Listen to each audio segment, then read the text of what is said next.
ये वाली चीज थोड़ी सी भाई ध्यान से सुनना। हम उस बिजनेस को चलाने के लिए कुछ ऐसे एक्सपेंसेस हैं जो रोज करते हैं, तो ये चैप्टर खुद में बहुत इंपॉर्टेंट है। क्यों?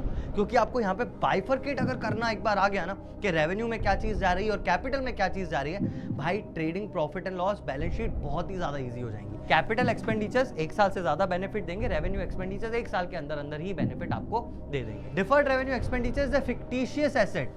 फिक्टिशियस एसेट है, वो कोई रियल एसेट नहीं है, फिक्टिशियस एसेट है। ये रेवेन्यू एक्सपेंडिचर है, ना कि कैपिटल एक्सपेंडिचर। कैपिटल एक्सपेंडिचर तो हो गया। एक्सपेंडिचर जो है वो तीन तरीके से बाइफरकेटेड है। सबसे पहला जो हम पढ़ेंगे वो है एक ऐसा खर्चा है जो आप रोजमर्रा में करते हो। 5 करोड़ का अगर डिफर्ड रेवेन्यू एक्सपेंडिचर आपने किया है तो 1 करोड़ रुपए यानी उस साल का खर्चा रेवेन्यू एक्सपेंडिचर, बाकी बचा हुआ 4 crore deferred revenue expenditure. Hello and welcome back to next toppers commerce, जहां हम बनाते हैं देश का भविष्य। मेरा नाम है रोहित और आज हम लोग पढ़ने वाले हैं फाइनेंशियल स्टेटमेंट्स के बेसिक्स। क्या है बेसिक्स? तो यहां पे हम लोग इस चैप्टर में पढ़ेंगे कैपिटल और रेवेन्यू आइटम्स के बारे में। तो क्या होता है कैपिटल, क्या होता है रेवेन्यू, इसको समझते हैं और चलो शुरू करते हैं आज की क्लास। सबसे पहले तो मैं तुम्हें यह बता दूं कि पढ़ना इंपॉर्टेंट क्यों है। क्योंकि देखो, इसके बाद हम लोग, मैं डायरेक्टली पहले फर्स्ट स्लाइड पे आ जाता हूं। हमने अभी तक ट्रायल बैलेंस बनाया है। ट्रायल बैलेंस बनाने के बाद हमारे पास बहुत सारे आइटम्स आ जाते हैं। ट्रायल बैलेंस में बहुत सारे आइटम्स लिखे हुए होते हैं, सैलरी, रेंट, कैपिटल, एसेट्स, सारे के सारे बिल्डिंग, लैंड, ये सारी चीजें लिखी हुई होती हैं। अब ये बहुत सारे आइटम्स हैं। इन आइटम्स को हम 2 जगहों पे डालते हैं। कहाँ कहाँ? सबसे पहला तो हम इनको डालते हैं ट्रेडिंग अकाउंट में, जिसको अपन पूरा बोलते हैं trading profit and loss account, और दूसरा बैलेंस शीट में। ठीक है, अब इन आइटम्स को इन 2 जगहों पे डालना है, तो जिस बेसिस पे डालते हैं वो बेसिस है कैपिटल और रेवेन्यू। ठीक है, उन्हीं को हम लोग यहाँ पे डिस्कस कर रहे हैं। देखो, after the trial balance is prepared, the accounts appearing therein are transferred either to the trading account और to the profit and loss account और to the balance sheet. Trading, profit and loss में जाते हैं या तो balance sheet में जाते हैं। अब कैसे जाते हैं उनको अपन देखते हैं। तो हम यहाँ पे 2 आइटम्स को देख रहे हैं। सबसे पहली चीज तो हम जो देख रहे हैं वो है रेवेन्यू आइटम्स। ठीक है, रेवेन्यू आइटम्स। दूसरे जो हम देख रहे हैं वो हैं कैपिटल आइटम्स। ये बात समझ में आई? 2 आइटम्स हैं, क्या होते हैं वो अपन आगे देखेंगे। जो रेवेन्यू आइटम्स हैं वो आपके ट्रांसफर टू, कहां ट्रांसफर होंगे? जो भी रेवेन्यू आइटम्स हैं वो ट्रांसफर होते हैं trading and profit and loss account में। ठीक है, जो भी रेवेन्यू आइटम्स हैं वो ट्रांसफर होंगे trading, profit and loss account में। जो भी कैपिटल आइटम्स हैं ये ट्रांसफर्ड होंगे, ये मैंने लिखा है ट्रांसफर टू। ठीक है, समझ जाना, ट्रांसफर टू बैलेंस शीट। कहां पे ट्रांसफर होंगे? ये बैलेंस शीट में। ठीक है, और इन दोनों को, ये जो ट्रेडिंग, ये मैंने यहाँ पे जो आपको ये बताया ना, ट्रेडिंग, प्रॉफिट एंड लॉस और बैलेंस शीट, ये जो दोनों चीजें मैंने आपको बताई, ये दोनों चीजें कहलाती हैं फाइनल अकाउंट्स या फिर फाइनेंशियल स्टेटमेंट्स। यहाँ पे मैं फाइनल अकाउंट्स लिख देता हूँ, फाइनेंशियल स्टेटमेंट्स जो भी बोलो इनको बोलते हैं अपन। हम फाइनेंशियल स्टेटमेंट्स ही बनाने वाले हैं, तो उसका बेसिक अपन यहाँ पे देख रहे हैं। तो ये चैप्टर खुद में बहुत इंपॉर्टेंट है। क्यों? क्योंकि आपको यहाँ पे बाइफरकेट अगर करना एक बार आ गया ना कि रेवेन्यू में क्या चीज जा रही है और कैपिटल में क्या चीज जा रही है, भाई trading, profit and loss, balance sheet बहुत ही ज्यादा ईजी हो जाएंगी। यानी फाइनल अकाउंट्स में यहाँ वहां पुट करना बहुत ही ज्यादा ईजी हो जाएगा। ठीक है, इसलिए बहुत ही ज्यादा फोकस से इस चैप्टर को तुम देखना। ठीक है, ये बात समझ में आ गई? जल्दी जल्दी देखते जाओ, स्क्रीनशॉट्स लेते हुए चलना साथ में। ठीक है, नेक्स्ट चीज पे आते हैं अपन। अब देखो, हम यहाँ पे देखने वाले हैं कैपिटल और रेवेन्यू एक्सपेंडिचर के बारे में। मैं आपको पहले बता देता हूँ। देखो, हम यहाँ पे, मैंने बोला ना आइटम्स हैं अपने पास, तो ये आइटम्स 2 तरीके से बाइफरकेटेड है। सबसे पहली चीज तो है हमारे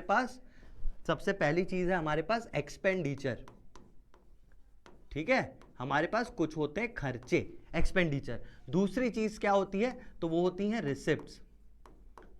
ठीक है, एक है हमारे पास एक्सपेंडिचर्स, दूसरी चीज है हमारे पास रिसिप्ट्स। हम पहले एक्सपेंडिचर्स की बात कर रहे हैं। ठीक है, तो एक्सपेंडिचर जो है वो 3 तरीके से बाइफरकेटेड है। सबसे पहला जो हम पढ़ेंगे वो है रेवेन्यू एक्सपेंडिचर। ठीक है, पहला है रेवेन्यू एक्सपेंडिचर। दूसरी चीज जो आती है वो है, थोड़ा और दूरी लिख देता हूं, दूसरी चीज है कैपिटल एक्सपेंडिचर। और तीसरी चीज है, ध्यान से सुनना क्या लिख रहा हूं मैं, डिफर्ड रेवेन्यू एक्सपेंडिचर। ठीक है तो रेवेन्यू एक्सपेंडिचर का part, but it is deferred revenue expenditure. ठीक है, क्या होते हैं इनको आराम से पहले समझते हैं। रेवेन्यू एक्सपेंडिचर वो खर्चा है, देखो पहले तो ये तीनों खर्चे हैं, मैं पहले इसको बाइफरकेट कर देता हूं। यहाँ पे देखो ये भी खर्चा, ये भी खर्चा, और रेवेन्यू एक्सपेंडिचर भी खर्चा। खर्चे के 3 पार्ट है, रिसिप्ट को बाद में पढ़ेंगे। खर्चे के 3 पार्ट्स हैं।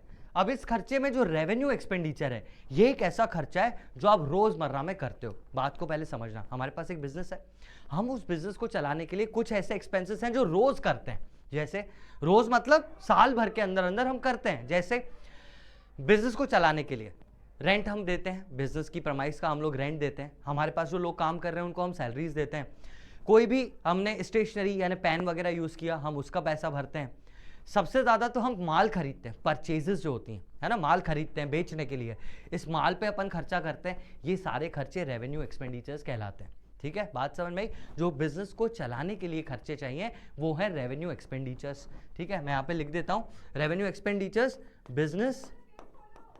बिजनेस को रन करने के लिए, नॉर्मल बिजनेस को रन करने के लिए अपने को चाहिए रहते हैं। अब इसमें और क्या क्या आता है मैंने जैसे आपको बताया, एक और चीज बता देता हूं।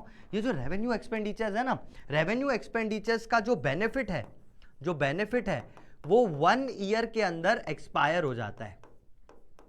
ठीक है, बेनिफिट 1 ईयर के अंदर अंदर एक्सपायर हो जाता है। ठीक है, बेनिफिट 1 ईयर के अंदर एक्सपायर होना मतलब जैसे बेटा देख तूने कोई प्रीपेड एक्सपेंस किया, 1 साल के अंदर वो प्रीपेड एक्सपेंस खत्म हो जाएगा, ऐसा हम मानते हैं। कोई भी एक्सपेंस किया, जैसे सैलरी दी, तो उस महीने तक बंदे ने तेरे को काम करके दिया और उसकी तूने में सैलरी दी, आगे तक नहीं चलेगा। मतलब एक बार सैलरी दे दी, ऐसा नहीं कि वो जिंदगी भर तुम्हारे लिए काम करेगा, है ना। रेंट भर दिया, 1 महीने का रेंट था, ऐसा नहीं कि उस रेंट में पूरी जिंदगी भर चलाओगे आप। समझे बात को? तो इस चीज को बोलते हैं अपन रेवेन्यू के खर्चे। ठीक है, अब यहाँ पे मैंने आपको बता दिया कि ये बिजनेस रन करने के लिए यूज होते हैं और इनका बेनिफिट 1 साल के अंदर एक्सपायर हो जाता है। सर एग्जांपल में सबसे बड़ा तो हमारा रेवेन्यू एक्सपेंडिचर परचेजेस ही है, हम जो गुड्स खरीद रहे हैं। ठीक है, सैलरी हो गया आपके पास, रेंट हो गया। ठीक है, अब और भी चीजें मैं लिखता हूं थोड़ा सा, ये देखो डिस्काउंट अलाउड हमारा खर्चा है। ठीक है, ऐसी वाली सारी चीजें रेवेन्यू एक्सपेंडिचर्स के अंदर आती हैं। खासा ध्यान देना इस चीज को। रेवेन्यू एक्सपेंडिचर आ गया समझ में। अब अपन दूसरे पे चलते हैं, विच इज कैपिटल एक्सपेंडिचर। तो सर कैपिटल एक्सपेंडिचर क्या होता है, ध्यान से सुनना। कैपिटल एक्सपेंडिचर बिजनेस को चलाने के लिए नहीं चाहिए। कैपिटल एक्सपेंडिचर क्यों चाहिए? हम जब एसेट्स वगैरह खरीदते हैं तब। ठीक है, कैपिटल एक्सपेंडिचर का बेनिफिट पहले मैं लिख देता हूं। हम जब भी कैपिटल एक्सपेंडिचर करेंगे तो हमारा जो बेनिफिट है मोर देन 1 ईयर मुझे ये देगा, मतलब ये खर्चा 1 साल से ज्यादा बेनिफिट मुझे देगा। पहली बात, अब 1 साल से ज्यादा कैसे देगा भाई? सीधी सी बात, तूने मशीनरी खरीद दी, अब वो मशीनरी 3-4 दिन में खत्म थोड़ी ना होने वाली है, ना ही 3-4 महीनों में खत्म होने वाली है। एक मशीन आपने खरीदी वो तो चलती चली जाएगी ना, कम से कम 5-10 साल तो चलेगी। बिल्डिंग आपने खरीदी 10-12 साल चलेगी। फर्नीचर आपने खरीदा वो भी चलेगा 4-5 साल। तो ये सारी चीजें बहुत टाइम तक चल रही हैं अपने पास। ठीक है, ऐसी चीजें इन चीजों को बोला जाता है कैपिटल एक्सपेंडिचर्स यानी एसेट्स। अब एसेट्स में क्या, तो 2 चीज है, यहां पे ध्यान देना। आप एसेट्स को या तो आप बाय करो तो आपका कैपिटल एक्सपेंडिचर है। ठीक है, या तो फिर एसेट्स की एफिशिएंसी इंक्रीज करने वाला, एफिशिएंसी इंक्रीज करने वाली चीज, एफिशिएंसी इंक्रीज करना, यानी मैं इसको बोल देता हूं अर्निंग कैपेसिटी। अगर कोई खर्चा अर्निंग कैपेसिटी बढ़ा देता है किसी भी एसेट की तो वो कैपिटल खर्चा कहलाता है। ध्यान से सुनना क्या, जैसे एक सिनेमा घर की बात करते हैं। ठीक है, अब यहां पे क्या हुआ, एक सिनेमा घर था। ठीक है, उस थिएटर में क्या हुआ कि बहुत पुराने तरीके की सीट्स लगे हुए थे, बहुत पुराने तरीके की कुर्सियां लगी हुई थी। अब उस थिएटर के मालिक ने क्या किया कि उन कुर्सियों की जगह रेक्लाइनर्स लगा दिए, उन कुर्सियों की जगह रेक्लाइनर लगा दिए। तो ये जो रेक्लाइनर लगाएगा, तो अब एक बात बताओ, पहले अगर टिकट 30 रुपए की थी तो अब तो रेक्लाइनर हो गया भाई, रेक्लाइनर की टिकट महंगी होगी, मान लेते हैं 100 रुपए हो जाएगी। अभी आजकल तो बहुत महंगी है, समझो 100 रुपए नॉर्मल टिकट है, तो अगर रेक्लाइनर है तो 500 हो जाएगी। तो अर्निंग कैपेसिटी बढ़ी ना, एसेट तो वहीं का वहीं था लेकिन कैपेसिटी उसकी बढ़ गई। समझे बात को? इस चीज को भी हम कैपिटल खर्चा बोलेंगे। समझ में आई बात? अब एक और बात समझो, रेवेन्यू खर्चा क्या होता है। इसी थिएटर में क्या होगा कि कभी समझो तुम लोगों को पिक्चर दिखाने लेके गए स्कूल वाले, और तुमने क्या किया कि कुछ फेंक के मारा थिएटर में जो पर्दा होता है उसमें, और पर्दा थोड़ा सा फट गया। इन दैट केस क्या होगा, अगर आपका पर्दा थोड़ा सा फट गया तो सामने वाले को रिपेयर करवाना पड़ेगा। ये रिपेयर जो चीज है, ये रिपेयर कहलाते हैं हमारे पास रेवेन्यू एक्सपेंडिचर। तो रिपेयर्स वगैरह रेवेन्यू एक्सपेंडिचर। वैसे ही रेक्लाइनर है, कभी थोड़ा फट गया, उसको सिलाई करवानी है, वो थिएटर के ओनर ने करवा दी, ये सारी चीज़ें रेवेन्यू एक्सपेंडिचर्स हैं। जब भी नया एसेट खरीदा जाता है या एसेट की एफिशिएंसी बढ़ाई जाती है, अर्निंग कैपेसिटी बढ़ाई जाती है, तब उसको कैपिटल एक्सपेंडिचर अपन बोलते हैं। आई होप आपको ये दोनों चीज़ें समझ में आ गई होंगी। आया कि नहीं? ठीक है, आ गया। कैपिटल एक्सपेंडिचर्स 1 साल से ज़्यादा बेनिफिट देंगे, रेवेन्यू एक्सपेंडिचर्स 1 साल के अंदर अंदर ही बेनिफिट आपको दे देंगे। तीसरी चीज डिफर्ड रेवेन्यू एक्सपेंडिचर। अब ऐसा क्या है डिफर्ड रेवेन्यू एक्सपेंडिचर में, वो समझते हैं। तो ऐसा मान लेते हैं कि एक प्रोडक्ट नया नया लॉन्च हुआ मार्केट में, ठीक है, नया नया कोई प्रोडक्ट लॉन्च हुआ, कैसे किसको माने, स्टाइलस को ही मान लेते हैं, समझो ये स्टाइलस नया नया मार्केट में लॉन्च हुआ, ठीक है।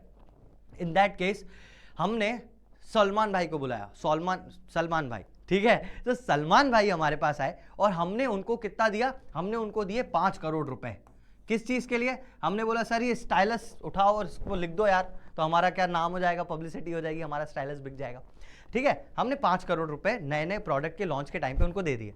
अब एक बात बताओ, सलमान खान ने अगर मेरा प्रोडक्ट लॉन्च किया है तो ऑब्वियसली ये प्रोडक्ट चलेगा, लोग खरीदेंगे, जितने सलमान खान के फैन होंगे उनकी उसका चेहरा देख के भाई सलमान खान यूज़ कर रहा है तो हम भी यूज़ करेंगे, है ना। ऐसे बहुत सारी चीज़ें होती है ना। आप देखो, मैं आपको एक चीज़ बताता हूँ, अब आप उससे कनेक्ट कर सकते हो। एक एडवर्टीजमेंट आता है केसरी, याद है तुम्हें? जुबान केसरी वाला। अब एक बात बताओ, देखो उस पर ना अक्षय कुमार आया था, है ना। अक्षय कुमार को उन्होंने कास्ट किया तो अक्षय कुमार ने मस्त ऐड किया उसका कि भैया मेरी भी जुबान केसरी है, जो भी करके। लेकिन बहुत सारी कंट्रोवर्सी हुई उसके ऊपर कि भाई आपने तो कहा था मैं टोबैको प्रोडक्ट्स को कभी भी एंडोर्स नहीं करता हूं, फिर भी आपने किया। लेकिन अगर तुम ध्यान से देखो ना, तो जब भी कंट्रोवर्सी चल रही थी उसके बाद भी अक्षय कुमार आ ही रहा था टीवी पे कंटिन्यूसली फॉर 1-2 ईयर्स। अभी भी अगर आप देखोगे तो उसके hoardings they are using, Akshay Kumar वहां से हटा नहीं है। क्यों? क्योंकि उन्होंने अक्षय कुमार को एक दिन का पैसा नहीं दिया है या महीने का पैसा नहीं दिया है। उन्होंने जो अगर उसको 5 करोड़ दिए तो समझो वो 5 साल की डील करी है उससे। 5 करोड़ की डील 5 साल तक चलेगी, तभी उसका पोस्टर नहीं उतर पा रहा है कहीं से भी। अब नई एडवर्टीजमेंट्स में हो सकता है वो नहीं दिखे, क्यों? क्योंकि उसका वो टेन्योर जो था वो खत्म हो गया। लेकिन कंट्रोवर्सी हुई और मैं उसको बंद कर दूं, ऐसा पॉसिबल नहीं है। क्यों? क्योंकि आपने खर्चा तो पहले ही कर दिया, अब उसका बेनिफिट आपको ओवर द पीरियड मिलेगा। ये तो समझ में आई बात। नया नया प्रोडक्ट लॉन्च हुआ, ओवर द पीरियड उसका मुझे बेनिफिट मिलेगा। मैंने इसके लिए सलमान खान को बुलाया, 5 करोड़ रुपए दिए और वो 5 साल तक मुझे बेनिफिट देंगे, ऐसा मैंने माना है कि 5 साल तक तो ये मुझे कमा के दे ही देगा ये वाला खर्चा। अब मेरी बात समझना, 5 करोड़ रुपए एक बार में दे दिए। अगर मैं एक ही बार में 5 करोड़, नया नया प्रोडक्ट लॉन्च हुआ है भाई, अगर मैं इसी साल 5 करोड़ रुपए का एक्सपेंस मान लूंगा तो मैं तो घाटे में चला जाऊंगा। इन दैट केस में क्या करता हूं, ध्यान से सुनना, इस 5 करोड़ को मैं 5 पार्ट्स में डिवाइड करता हूं। कितने पार्ट्स में? 5 पार्ट्स में। कितने कितने के पार्ट होंगे? 1 करोड़, 1 करोड़, 1 करोड़, 1 करोड़ और 1 करोड़, ठीक है। ऐसे 5 करोड़ को अलग अलग मैंने डिवाइड कर दिया कि भैया समझो अगर 2024 में पैसे दिए थे तो ये वाला तो 2024 में ही बेनिफिट दे देगा, ठीक है। ये वाला 2025 में बेनिफिट देगा, ये वाला 2026 में, ये 2027 में और ये 2028 में, ठीक है। अब अगर मैं इसी साल की अकाउंटिंग कर रहा हूं तो देख भाई, 1 करोड़ रुपए तो मेरा क्या हो गया, ये 1 करोड़ रुपए मेरा खर्चा हो गया। कौन सा खर्चा? तो भाई ये तो रेवेन्यू एक्सपेंडिचर है, ठीक है, ये तो रेवेन्यू एक्सपेंडिचर है। क्यों? क्योंकि 1 करोड़ का तो खर्चा आपका बन ही रहा है, भले आपने 5 करोड़ दिए पर 1 करोड़ का तो बेनिफिट आप अभी यूज कर दोगे। तो ये तो एडवर्टीजमेंट का रेवेन्यू एक्सपेंडिचर। बचा हुआ कहां करें? तो जो बचा हुआ है ये डिफर्ड है, तो रेवेन्यू एक्सपेंडिचर ही, कैपिटल एक्सपेंडिचर नहीं है तो रेवेन्यू एक्सपेंडिचर ही, पर एक साथ दे दिया है तो ये तो रेवेन्यू एक्सपेंडिचर में चला गया। बाकी बचे हुए 4 करोड़, बाकी बचे हुए 4 करोड़ जो है यहाँ पे, ये 4 करोड़ आपके एसेट साइड दिखेंगे और इसको बोलेंगे अपन डिफर्ड रेवेन्यू एक्सपेंडिचर, जो अपन यहाँ पे पढ़ रहे हैं। यही है डिफर्ड रेवेन्यू एक्सपेंडिचर, 4 करोड़ रुपए। बात समझ में आई? मतलब अगर उसका समझो, it is revenue expenditure that is deferred. Deferred मतलब आगे बेनिफिट देने वाला है, मैंने उसको आगे धक्का दे दिया है, it is deferred revenue expenditure. तो हर साल जैसे 2025 की अकाउंटिंग में 1 करोड़ और रेवेन्यू एक्सपेंडिचर बन जाएगा और एसेट मेरा दिखेगा 3 लाख का, और फिर 2 करोड़ का एसेट दिखेगा, फिर 1 करोड़ का एसेट दिखेगा 2028 में, ये भी खत्म हो जाएगा, ठीक है। तो मेरे कहने का मतलब यहाँ पे ये था कि 1 करोड़ तो मैंने आपको बोला ये रेवेन्यू एक्सपेंडिचर है, ठीक है, और बाकी बचा हुआ 4 करोड़ जो है ये डिफर्ड रेवेन्यू एक्सपेंडिचर है। ये बात समझ में आई? और मैंने बोला 4 करोड़ जो है डिफर्ड रेवेन्यू एक्सपेंडिचर, उसको मैं अब एक्सपेंडिचर को मैं कहां दिखाऊंगा भाई, मेरा खर्चा है और पहले से कर रखा है, तो इसको मैं दिखाता हूं अपने एसेट साइड। कहां दिखाता हूं मैं? एसेट। मैं इसको दिखाता हूं कि ये मेरा एसेट है जो मेरे को फ्यूचर में बेनिफिट देगा। अब वो तो बेटा एंट्री से मतलब समझ में आता है कि क्यों ऐसा हो रहा है। मैं सिंपल से तरीके से बताता हूं। कोई भी खर्चा करते हैं तो हम क्या करते हैं? Advertisement account debit to cash. तो यहाँ पे भी advertisement account debit to cash ही किया है, 5 करोड़ है ना, लेकिन बेनिफिट सिर्फ 1 करोड़ का लिया है। इसीलिए ये जो बाकी बचे हुए 4 करोड़ हैं वो तो दिख रहे हैं ना, एडवर्टीजमेंट डेबिट। और डेबिट बैलेंसेस को अपन है तो खर्चा, लेकिन इसको बैलेंस शीट में एसेट साइड दिखाते हैं अपन। और इस एसेट को हम बोलते हैं कौन सा एसेट? तो सर ये होता है फिक्टिशियस एसेट। ठीक है, कौन सा एसेट? Fictitious asset. मतलब वो कोई ऐसा एसेट नहीं है जो टेंजिबल है, उसको हाथ लगा सकते हो, ऐसा कुछ नहीं। इनटेंजिबल एसेट भी नहीं है, ये एक फिक्टिशियस एसेट है। ठीक है, एक खर्चा था बहुत बड़ा, उसको आपने एसेट के रूप में दिखा के बैलेंस शीट में डाल दिया। समझे? तो ये एक फिक्टिशियस एसेट है जो एक टाइम पीरियड बाद खत्म हो जाएगा। समझ में आई बात? तो ये है डिफर्ड रेवेन्यू एक्सपेंडिचर्स। ये इसका क्वेश्चन हो सकता है बन जाए, या फिर कभी कभी डिफर्ड रेवेन्यू एक्सपेंडिचर तो आता तो है ही, है ना। तो अच्छी तरह इस चीज़ को आई होप आपको समझ में अभी आ गई होगी। मैं एक बार बस थोड़ा सा बता देता हूँ फिर से कि रेवेन्यू एक्सपेंडिचर जो 1 साल के अंदर बेनिफिट दे देते हैं, और नॉर्मल खर्चे हैं बिजनेस के, rent, salary, commission, postage, Telegram का पैसा, वाईफाई का बिल, ठीक है, टेलीफोन एक्सपेंसेस, और क्या होता है, इलेक्ट्रिसिटी, रेंट, सारी चीज़ें ये जो है वो रेवेन्यू एक्सपेंडिचर है। परचेसेस भी आपका रेवेन्यू एक्सपेंडिचर है, डिस्काउंट अलाउड आपका रेवेन्यू एक्सपेंडिचर है। ठीक है, ये सारी चीज़ें, carriage outward, carriage inward, freight, जो भी आप दे रहे हो, ये सारी चीज़ें रेवेन्यू एक्सपेंडिचर्स हैं। ठीक है, रेवेन्यू के खर्चे हैं। कैपिटल एक्सपेंडिचर्स क्या है? आप बिल्डिंग खरीद रहे हो, फर्नीचर खरीद रहे हो, आप कोई भी एसेट खरीद रहे हो, कोई भी एसेट खरीद रहे हो, या तो उसकी एफिशिएंसी बढ़ाने के लिए कोई चीज़ कर रहे हो, तो वो चीज़ आपकी कैपिटल एक्सपेंडिचर में आती है। डिफर्ड रेवेन्यू मैंने आपको अच्छे से समझा दिया। अगर बड़ा खर्चा बहुत सालों तक बेनिफिट देने वाला मैंने कर दिया है, तो हर 1 साल थोड़ा बेनिफिट देता जाएगा, बाकी बचा हुआ डिफर्ड। फिर देखो, जैसे पहले साल 1 करोड़, बाकी 4 करोड़ डिफर्ड, दूसरे साल 3 करोड़ डिफर्ड, फिर तीसरे साल 2 करोड़ सिर्फ डिफर्ड होगा, क्योंकि वो पैसा 1 करोड़ तो अपन यूज ही कर लेंगे। समझ में आई बात डिफर्ड रेवेन्यू की? सारी चीज़ें बैलेंस शीट में लिखेंगे ना, फाइनेंशियल अकाउंट्स में, तो बेहतर समझ में आ जाएंगी।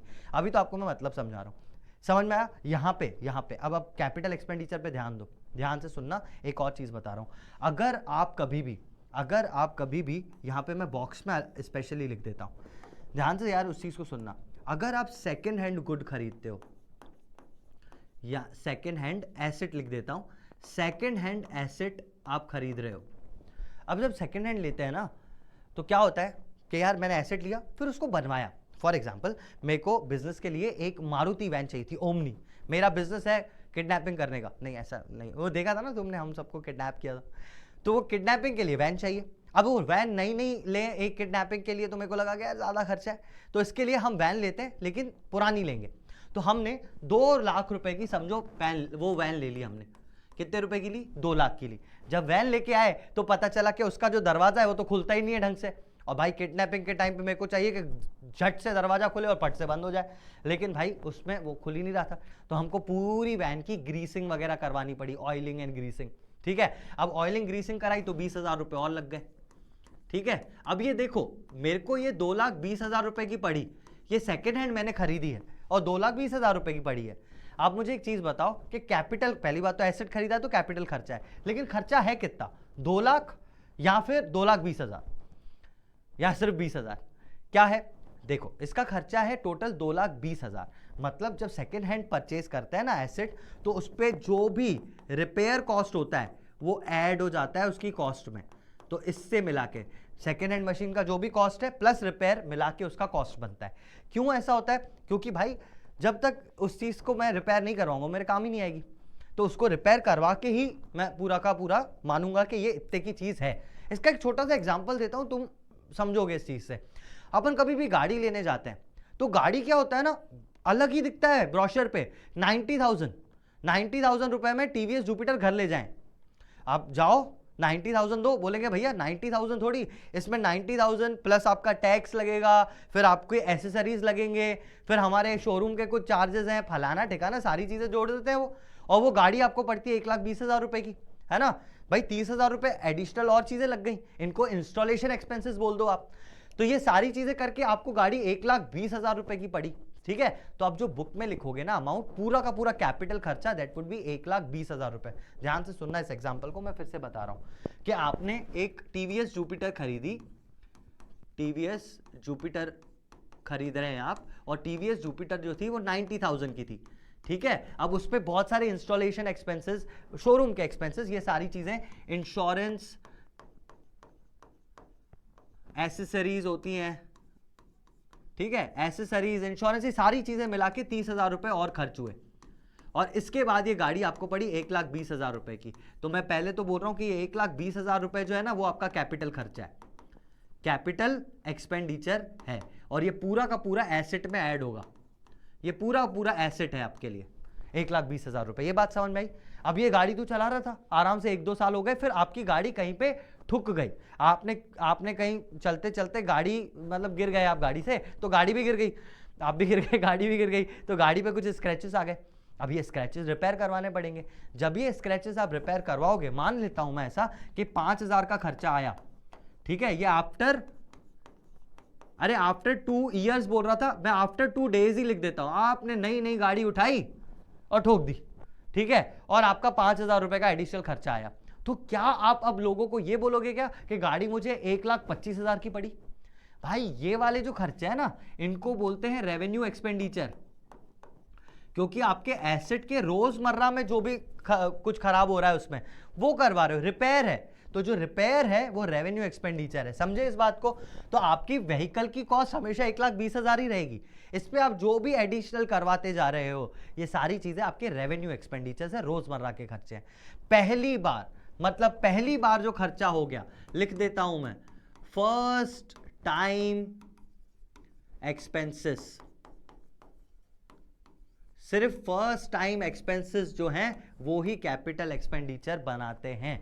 तो ये 30,000 रुपए पहली बार का खर्चा था, इसलिए ये कैपिटल एक्सपेंडिचर में ऐड हुआ, एसेट के कॉस्ट के साथ ऐड हुआ। वैसे ही बेटा जब आप एसी खरीदते हो तो हो सकता है 30,000 रुपए का एसी है और 3,000 रुपए का इंस्टॉलेशन कॉस्ट है, तो वो एसी आपको 33,000 रुपए का जो पड़ा ना, वो 33,000 रुपए कैपिटल एक्सपेंडिचर है। उसके बाद अगर हर साल उसकी सर्विसिंग करवा रहे हो, उस पर आप 5,000 खर्चा कर रहे हो, तो वो 5,000 रेवेन्यू एक्सपेंडिचर है, क्योंकि हर साल होता रहेगा, 1 साल के अंदर का ही बेनिफिट देगा। एसेट में इनिशियल एक्सपेंसेस ऐड हो जाते हैं कैपिटल एक्सपेंडिचर के नाम से। समझ में आई ये बात, ठीक है। अब इसका स्क्रीनशॉट ले लो एक जल्दी से, ठीक है, आगे बढ़ते हैं, फिर अपन इसका भी लेना है तो इसका भी एक स्क्रीनशॉट ले लो, ठीक है। अब अपन पढ़ते हैं इन चीजों को बुक की लैंग्वेज में, कैपिटल एक्सपेंडिचर क्या होता है, ध्यान से सुनते चले आना, आपको समझ में तो आ ही गई है। कैपिटल एक्सपेंडिचर हमको पता है सर, ऐसे एक्सपेंडिचर जो 1 साल से ज्यादा का बेनिफिट देते हैं, एसेट्स वगैरह को खरीदने में, ये खर्चे होते हैं। The benefit from the capital expenditure will be for period or periods beyond the accounting period, मतलब more than 1 year, beyond accounting period का मतलब more than 1 year। Capital expenditure increases the earning capacity of business, asset खरीदोगे तो भी earning capacity बढ़ेगी, asset को modify कराओगे, earning capacity बढ़ाओगे, तो भी वो कैपिटल एक्सपेंडिचर है। Following types of expenditures are usually accounted as capital expenditures. Expenditures incurred for acquisition, यानी परचेज ऑफ फिक्स एसेट्स, या तो आप परचेज कर रहे हो तभी आपने भर दिया एक्विजिशन। एक्सपेंडिचर फॉर एक्सटेंशन या improvement of fix asset, extension, building बनी हुई थी, एक कमरा और बनाया, ये भी कैपिटल एक्सपेंडिचर है, ठीक है, क्योंकि आपकी अर्निंग कैपेसिटी बढ़ जाएगी। आपकी ऑफिस में 5 रूम थे, हमारे यहाँ पे जैसे मान लेते हैं कि 5 स्टूडियो हैं, अगर 2 स्टूडियो और बनाए तो वो मेरा कैपिटल खर्चा होगा, क्योंकि उससे मेरी अर्निंग कैपेसिटी बढ़ जाएगी। Expenditure incurred on installation and erection of fixed assets, installation वही जैसा एसी के मैंने बताया, अगर इंस्टॉल करने में आपको कोई पैसा लग रहा है तो वो भी कैपिटल एक्सपेंडिचर है। Expenditure incurred for reconditioning of old fix assets, अगर ओल्ड फिक्स एसेट है उसकी रिकंडीशनिंग करवा रहे हैं, वही थिएटर वाला एग्जांपल कि सीट पुरानी थी नहीं करवा दी, अर्निंग कैपेसिटी बढ़ गई, तो कैपिटल एक्सपेंडिचर। अच्छा एक बात बताओ, कोई सी पुरानी सीट थी घर पे, मतलब उसको पुरानी सीट कोई रिपेयर करवाता, तो थिएटर वाला पुरानी सीटें जो लगी हुई थी उनको रिपेयर करवाता, मतलब उसको कलर वलर करवा रहा है, टिकट का प्राइस 100 था, 100 ही रहा, क्या ये कैपिटल एक्सपेंडिचर है? नहीं है। क्यों? क्योंकि भाई अर्निंग कैपेसिटी थोड़ी ना बढ़ाई इस खर्चे ने, जो खर्चा अर्निंग कैपेसिटी बढ़ाए वो capital expenditure. Expenditure incurred to acquire the right to do business, license वगैरह जो बिजनेस के लिए लेते हो वो आपका कैपिटल एक्सपेंडिचर है। Incurred for purchasing of intangible assets, goodwill खरीद रहे हो, कॉपीराइट्स खरीद रहे हो, ट्रेडमार्क खरीद रहे हो किसी का, फ्रेंचाइजी खरीद रहे हो तो ये सारी चीजें जो आप खरीद रहे हो इस पे भी कैपिटल एक्सपेंडिचर है ये आपका। Legal expenses incurred for acquisition of fix assets, कोई भी फिक्स एसेट खरीदने के लिए अगर कोई लीगल एक्सपेंस भरना पड़ रहा है, अरे सिंपल, जुपिटर टीवीएस जुपिटर खरीदी, उस पर रोड टैक्स बढ़ा था ना, रोड टैक्स भरते हैं अपन भाई, 90,000 की थी, इंश्योरेंस ये वो, रोड टैक्स भरते हैं, उसमें एक रोड टैक्स का एलिमेंट आता है, वो लीगल एक्सपेंस है, भरना जरूरी है, सरकार को देना जरूरी है, लीगल एक्सपेंस है। तो ये सारी चीजें ऐड हो जाती हैं, legal expenses incurred for acquiring fix assets add हो जाते हैं। अब ये तो समझ में आ गया क्या होते हैं, अच्छी तरह इनको पढ़ना, अच्छी तरह, ठीक है, समझा तो मैंने अच्छे से दिया है, बहुत ज्यादा इंपॉर्टेंट है ये चीजें, अपन क्वेश्चंस भी करेंगे, समझ में आ जाएगा। क्या होता है capital expenditures is debited to relevant fix asset account and is shown in the balance sheet. तो भैया ये आपको मैंने पहले ही बता दिया कि कैपिटल एक्सपेंडिचर्स जो होते हैं वो बैलेंस शीट में दिखते हैं, एसेट साइड, ठीक है, एसेट्स में ही दिखेंगे, एसेट ही होगा वो। चलो ये तो समझ में आ गई बात। नेक्स्ट पे आते हैं, revenue expenditure is the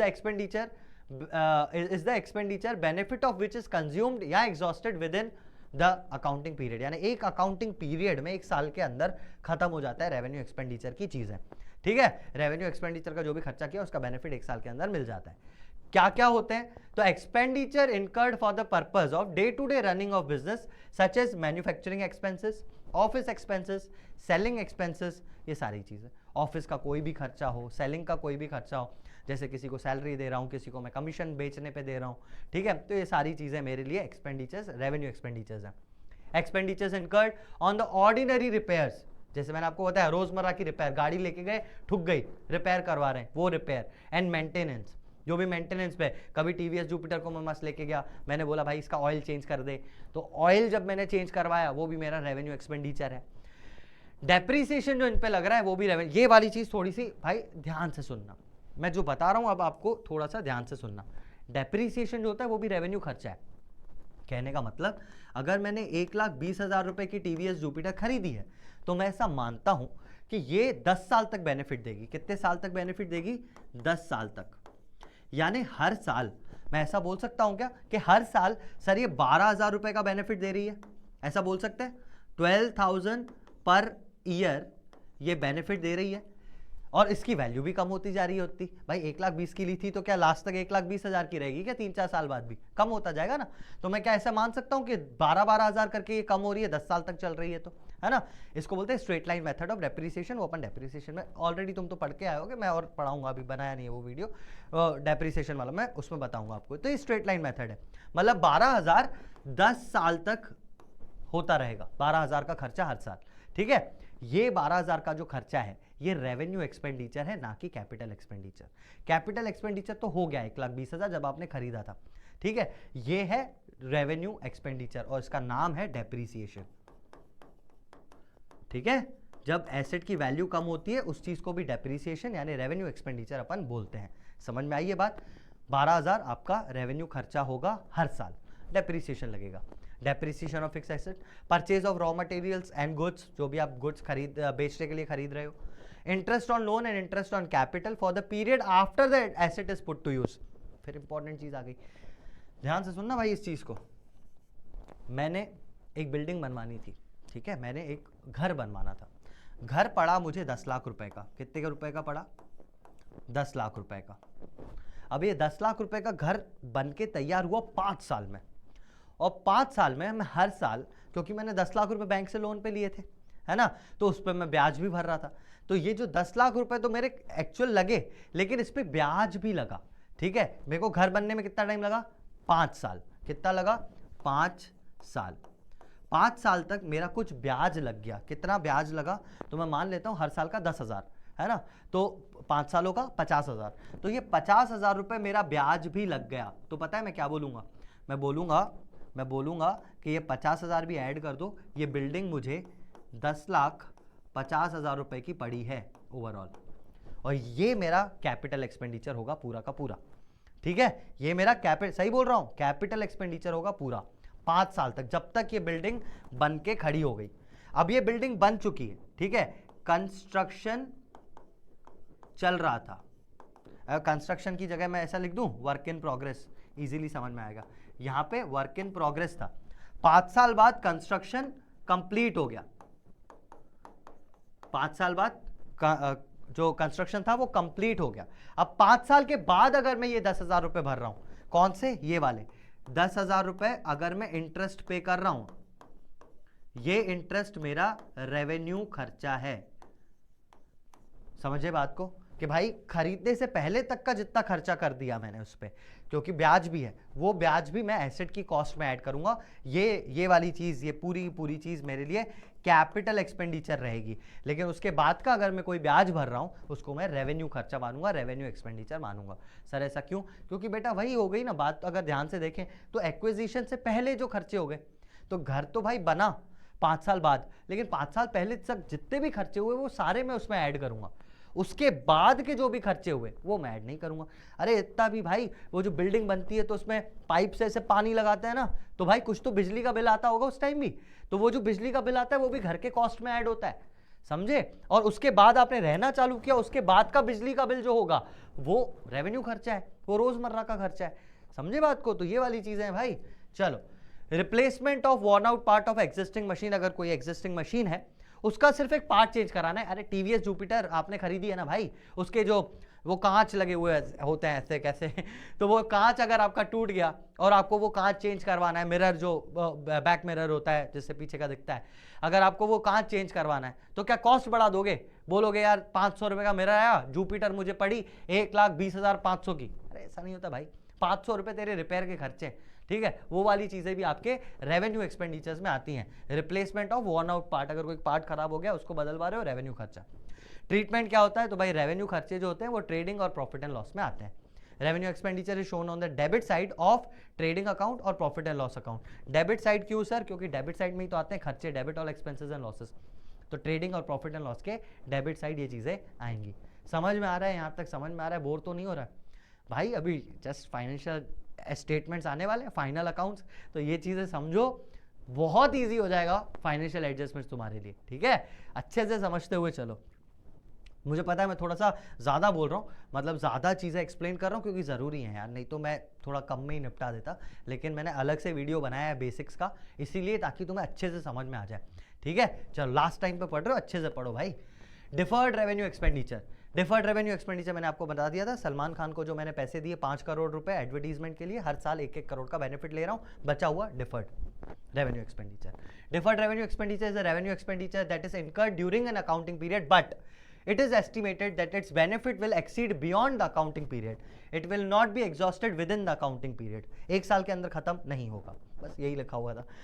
treatment of deferred revenue expenditure, तो भैया मैंने आपको बता दिया 5 करोड़ का अगर डिफर्ड रेवेन्यू एक्सपेंडिचर आपने किया है तो 1 करोड़ रुपए यानी उस साल का खर्चा रेवेन्यू एक्सपेंडिचर, बाकी बचा हुआ 4 करोड़ डिफर्ड रेवेन्यू एक्सपेंडिचर। ठीक है, यही लिखा है यहाँ पे। Amount to be written off in the current year is debited to profit and loss account and amount not written off in the current year is shown in the asset side of balance sheet. तो ये जो है ये profit and loss account में दिखेगा और profit and loss में revenue खर्चे ही दिखते हैं, तो ये वहां दिखेगा। डिफर्ड रेवेन्यू एक्सपेंडिचर आपका एक एसेट है, इसलिए ये बैलेंस शीट में दिखेगा। ठीक है, ये समझ में आई बात? चलो, deferred revenue expenditure is a fictitious asset. Fictitious asset है वो, कोई रियल एसेट नहीं है, फिक्टिशियस एसेट है। Although it appears on the asset side of the balance sheet, it is not really a asset to the business. वो कोई asset है नहीं, फिक्टिशियस एसेट है, खर्चा है बहुत बड़ा सा, खत्म हो जाएगा धीरे धीरे। ठीक है, फिक्टिशियस एसेट है, टेंजेबल इंटेंजेबल दोनों नहीं है। ये समझ में आई ये बात? पक्का पक्का पक्का आ गया? एक बार इसको देखो, जल्दी से स्क्रीनशॉट लो, आगे बढ़ेंगे फिर। ऑलराइट, देख लिया यहाँ तक। अब अपन आगे बढ़ते हैं और देखते हैं, हमारे पास एक क्वेश्चन है, इस क्वेश्चन को भी सॉल्व करते चलते हैं ताकि आपको पता चल जाए क्या रेवेन्यू है, क्या कैपिटल है और क्या डिफर्ड रेवेन्यू है, वो सारी चीजें आपको जवाब देना है। चलो, state whether the following are capital और रेवेन्यू। एन ओल्ड प्लांट, ध्यान से सुनना भाई, an old plant costing 1 lakh was purchase, पुरानी चीज खरीदी है, सेकेंड हैंड चीज खरीदी है। 2,000 were paid on its carriage, 3,000 were spend on its repairs and 4,000 were paid to an engineer who had supervised its installation. अब एक बात बताओ, इंस्टॉलेशन तक ये सारे खर्चे हो चुके थे, है ना? 1 लाख का खरीदा, जैसे ही वही वैन का बताया मैंने आपको, खरीदी फिर उसको ग्रीस करवाया, तो वो सारी चीज़ें ऐड करके मैं बता रहा था ना उसका कॉस्ट। वैसे यहाँ पे 1 लाख में खरीदा है अपन ने भी, 2,000, 3,000, 4,000, 4, 3, 7, 2, 9, पूरे 1,09,000 रुपये का ही एसेट पड़ेगा। यानी मैं यहाँ पे आंसर लिखूंगा कि सर ये जो है 1,09,000 पूरा का पूरा है आपके लिए कैपिटल एक्सपेंडिचर। ठीक है, क्योंकि एसेट बना और उसके पहले के खर्चे थे। समझ में आया ना ये चीज। नेक्स्ट पे आते हैं। 40,000 was spent on a machine out of which 5,000 was spent on its repairs। 40,000 total खर्चा हुए हैं। अब उसमें से रिपेयर पे 5,000 रुपए खर्चे हुए मशीन की रिपेयर पे। 7,000 for replacement of worn out parts. 7,000 में अपन ने कोई वॉर्न आउट पार्ट उसका चेंज करवाया होगा, कुछ खराब हो गया होगा उसमें। And 28 for improvement of the machine. 28,000 specifically खर्च हुए मशीन को इंप्रूव करने के लिए। Due to the improvement the production capacity of the machine increased. अब भाई प्रोडक्शन कैपेसिटी बढ़ी तो मतलब मशीन ज़्यादा कमा के दे रही होगी। 40,000 टोटल खर्चा हुआ, बात को ध्यान से सुनना। 40,000 टोटल खर्चा हुआ, जिसमें से 3 खर्चे बाइफरकेट हो गए। ठीक है, कितने कितने? 5,000, 7,000 और 28,000। 5,000, 7,000 और 28,000। आप मुझे बताओ क्या रेवेन्यू खर्चा है, क्या कैपिटल खर्चा है? सिंपल सी बात है बेटा। 40,000 रुपए में से वो तो रिपेयर कॉस्ट दी आपने, ये वॉर्न आउट की दी कॉस्ट, तो ये दोनों तो आपके रेवेन्यू एक्सपेंडिचर्स हैं। ठीक है, ये जो बचा हुआ है ये आपका कैपिटल एक्सपेंडिचर है। क्यों? क्योंकि कैपिटल एक्सपेंडिचर से एफिशिएंसी बढ़ती है। 28,000 खर्च करने से एफिशिएंसी बढ़ रही है, अर्निंग कैपेसिटी बढ़ रही है। ठीक है, बाकी से अर्निंग कैपेसिटी नहीं बढ़ रही, तो वो रोजमर्रा के खर्चे प्रॉफिट एंड लॉस में जाएंगे। कैपिटल एक्सपेंडिचर बैलेंस शीट में जाएगा। ठीक है, क्यों? क्योंकि उससे बढ़ रहा है, एसेट की वैल्यू बढ़ रही है अपने पास। चल, legal expenses incurred on purchase of land. Land को परचेज करने से पहले ही आप लीगल एक्सपेंडिचर्स देते हो, जो भी लीगल एक्सपेंसेस आपने भरे होंगे, तो ये सारी चीजें आपके लिए कैपिटल एक्सपेंडिचर्स हैं। समझ में आया? Capital expenditure. क्यों सर? बेटा खरीदने से पहले, एसेट को खरीदने से पहले ही खर्चा कर दिया ना लीगली, तो ये सारी चीजें capital expenditures. 10,000 was spent on lawyer's fee to defend a suit claiming that a firm's factory site belonged to the plaintiff। मतलब सामने वाले ने ये बोला कि भैया ये जो आपकी फैक्ट्री है वो मेरी ज़मीन पे बनी हुई है, और उसके लिए कोई वकील हमारा केस लड़ रहा है, और उसकी वजह से हमें कुछ उसको फीस देनी पड़ी 10,000 रुपये। तो ये 10,000 रुपये रेवेन्यू खर्चा है या कैपिटल खर्चा है? तो सर एक बात बताओ, फैक्ट्री तो पहले से ही हमारे पास थी ना, अभी उसका मेंटेनेंस कॉस्ट है भाई, बचा के रखनी है मेरे को, मेरी चीज़ मेरी ही है, ये बचा के रखना है सिर्फ, इसलिए ये 10,000 रुपये मेरा रेवेन्यू एक्सपेंडिचर होगा। क्या होगा सर? रेवेन्यू एक्सपेंडिचर, क्योंकि इससे कोई नया एसेट थोड़ी बन रहा है, फैक्ट्री तो पुरानी है। ठीक है, तो ये वाली चीज़ें हो गई, यहाँ पे देख लिया आपने। आगे बढ़े। अब बेटा अगर तूने सही में सिर्फ देखा है ना, तो ये चीज़ें खुद से ट्राई कर, एक बार पॉज कर वीडियो और करके देख के कौन सा खर्चा कैपिटल है, कौन सा रेवेन्यू एक्सपेंडिचर है, और तीसरा डिफर्ड रेवेन्यू एक्सपेंडिचर। एक बार क्लासीफाई कर, पॉज कर और फिर आगे बढ़ते हैं। करा पॉज, करा कर पॉज कर, देख। अगर देख लिया, सही में पॉज किया था, अच्छा बच्चा है तू, तो फिर आगे बढ़ते हैं। देख, एक्सपेंडिचर ऑन एडवर्टीजमेंट, खर्चा किया हमने एडवर्टीजमेंट पे, रोज़मर्रा की कोई सी भी एडवर्टीजमेंट हो उस पर आपने खर्चा किया है, ये रोज़मर्रा का खर्चा ही है, तो ये हो जाएगा आपके लिए रेवेन्यू एक्सपेंडिचर। कौन सा एक्सपेंडिचर? Revenue expenditure. ठीक है, क्योंकि एडवर्टीजमेंट वगैरह, रेंट, सैलरी एक ही तरीके से चलते हैं सब। 2 lakh was spend on advertisement in connection with the introduction of a new product. अब देख, रोजमर्रा में तो 25 कर रहा है, लेकिन एक बार में इसने 2 लाख रुपए खर्चे किए हैं सीधा सीधा। बड़ा अमाउंट है ना इस बिजनेस के हिसाब से, देखो 2,000, 25,000 छोटे छोटे अमाउंट्स है, और यहाँ पे आया 2 लाख।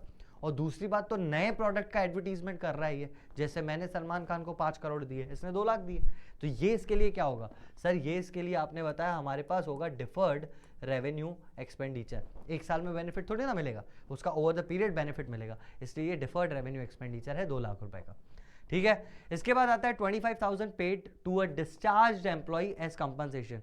डिस्चार्ज एम्प्लॉय यानी डिस्चार्ज होता है ना, जैसे हॉस्पिटल में होते हो तो डिस्चार्ज हो जाते हो, घर चले जाते हो, वैसे ये एम्प्लॉय था जिसने जॉब छोड़ दी, अब उसको कुछ पैसा बन रहा होगा पुराना अरियर, तो वो उसने दिया है, तो ये इसके लिए क्या है? कोई कैपिटल खर्चा नहीं है बेटा, कोई भी एसेट नहीं बन रहा इससे, और ये तो पुरानी सैलरी बची हुई थी वही आपने दिया होगा ना, और क्या ही दिया होगा कॉम्पनसेशन के नाम पे।